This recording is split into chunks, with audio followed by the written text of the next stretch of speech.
Hello, everybody. Welcome to Counselor's Couch 101. I'm Jim Stump here to share ideas with you, and I appreciate your comments and your emails because it keeps me focused on what can be of benefit to you. So please keep them coming with suggestions on things you'd like to see discussed, right? Now, what always comes up and has been coming up for a very long time with me and has come up once again recently is pop psychology. Someone reads a book and they rush into the office and they're spouting all this stuff they just read. They say, "I'm a triple daredevil with high fructose capabilities" or something like that. And I sit there and look and I go, "Well, that's interesting, And how does that benefit you?" And they want to live their lives according to something they read. But the most important thing we should all understand about that pop psychology is just discussing parts of behavior and life and experience. Only parts. It's not the complete picture, right? It's just an idea relating to a certain kind of an area. I think love languages is something that is still getting a lot of play and discussion for people that come to talk to me.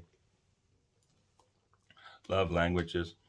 Um, but one of the things to remember also is that there are no new ideas in the world. Someone said, there are no new ideas, just a new way to express them to the next generation, right? So I like to read old books, particularly older books on psychology, because they seem to be more straightforward and they get to the point and they offer me something that I can use, I can truly live with and share with others. I remember I looked for old books a lot back in the day, and I just had a collection of them already, every one of them. There was a book called Games People Play. There's I'm Okay, You're Okay. Do you remember these titles? There was Maslow's Hierarchy. There was a book entitled On Becoming a Person, right? Frankel's Man's Search for Meaning, right? All of these things were there.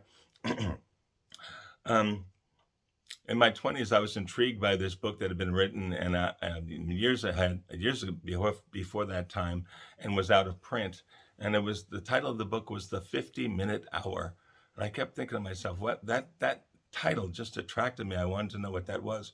It took me a lot of years of looking, but I finally found a hardcover copy of that book, probably the last one in existence, and I paid outrageously to get my hands on it because I wanted to see what the previous generations were thinking about all the types of issues they had in their counseling offices, right? And I read that and I read the pop psychology of today. There's nothing really new. It's just a new way of packaging it. Sometimes someone can come up with a new way of using it or promoting it that becomes beneficial for the general audience, but they're generally not new ideas. So, what's the idea here I'm trying to express? Yeah, read your pop psychology. You want to find out if which quadrant you're in, and if you have plus and negative attributes and all that. That's fine, but don't go and push that on someone in your life and tell them they have a problem because they aren't the same quadrant as you are, and they aren't doing the same love language that you do, and they don't understand your love language, etc., etc. Oftentimes, the people on the receiving end of that type of behavior and conversation are shaking their heads, wondering what the heck you're talking about, right? Not everybody reads pop psychology.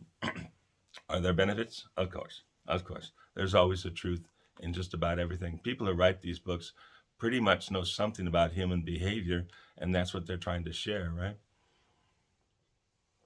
Nothing wrong with that. But take it all as like little bits of information, little granules of things that are going to make a larger picture over time.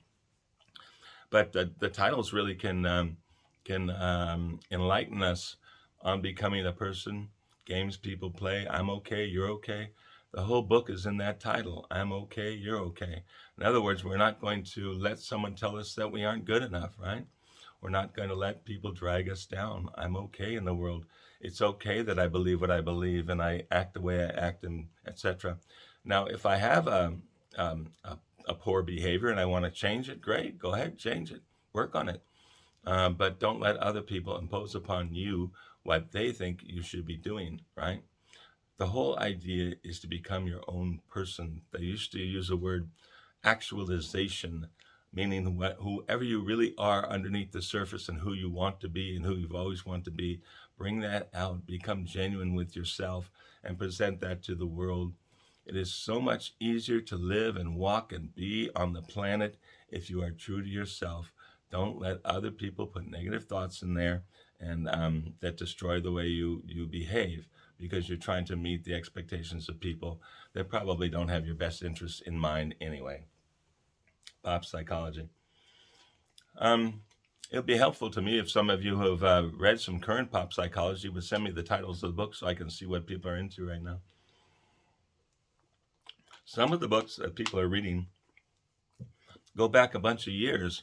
They just sort of get recycled. Somebody finds them and they come popular all over again. And that happens a lot with books that are rediscovered. Nothing wrong with that, but don't make it your whole life's work to mold yourself into what that pop psychology book said you should be. But read them all. Long before I got into private practice, I read just about every book I can get my hands on. I was fascinated by ideas about human behavior and how to understand it. And that for me, particularly in these videos, is the purpose why I'm here. If you and I can understand the behavior that we're looking at, we can cope with it better. In other words, we don't let them knock us off our stance or, push us out of the boat or anything like that, because we are understanding what that person is going through. And at that point, we need to say, okay, I got your message. I thank you for your suggestions for my benefit. And I understand more about you. And so I do not have to become upset or disturbed by someone who's spouting something at me. I can say, I get who you are. You are revealing yourself. That's a big thing that I learned along the way, and I really has helped me out in private life and professional life. I want people to talk. I want them to scream and holler. And I particularly like it when someone starts telling me all the things I'm doing wrong. Why? Because they weren't describing me necessarily. They were describing themselves. They are describing their mental opinion of what they are seeing. They're projecting out their feelings and their ideas about the world and life and etc. And so someone starts screaming and hollering at me. I usually say something like, tell me more. What else? What else did I do wrong? And I listen quietly and I take it in because I am learning them. I may be picking up ideas about myself, which is fine, but I'm learning more about them, what scares them, what makes them nervous in the world. And as I begin to understand that other person more deeply, I can relate to them. I can speak to the issues that are making them unhappy. And when I do that, we become closer. They feel like I understand them. And hopefully I do understand them. And I'm suggesting that you might want to do the same thing, is to understand the person who you're talking with, the people you have to relate to in all the facets of your life. If you can do that, you can form a better relationship with each and every one of them. People say, geez, that sounds like a lot of work. I say, not at all. It's fascinating. It just goes with the flow. Just sort of something that you keep in your mind as you interact and go through your day and the people that you come in contact with during that day. Just sort of like a tape in the background where which is playing, and you remember to listen, and listen for the emotional content that's underneath the stuff that the person is spouting. And if they're spouting pop psychology, listen to that too and say, well, how does that benefit you? Why do you want to share that? What is it underneath all this that concerns you or you think is a good thing? And then once again, you learn more about that person. And as you learn more about that person, I believe you'll grow closer together. If they're not meant to be in your life, that's a different story. We bless them and leave them alone. But if we listen carefully enough and we get to understand someone, we usually end up liking them because we all have our demons. We all have our devils, right? And if we feel understood by a person who cares about us, that helps alleviate some of the pressure of all that negative talk in our head. Pop psychology? Sure. But check out some of the older books because they're probably better written and they have the same ideas. And if you do have some good current pop psychology books, send me the titles. I'd like to see what's going on. One book was entitled Fear the Fear and Do It Anyway, things like that. And there was a book entitled How to Not Give a Heck About Anything. I'm sure you know what that title is. I don't want to use it here. That kind of stuff. What pop psychology is current in your circles? Let me know what it is, and let me know what benefit you got from them or your friends say they got from them. Share that, and we can all benefit. Maybe we don't even have to buy the book. Just listen to your explanation of what the book contains. That would be cool. Thank you for stopping by. I look forward to talking with you next time.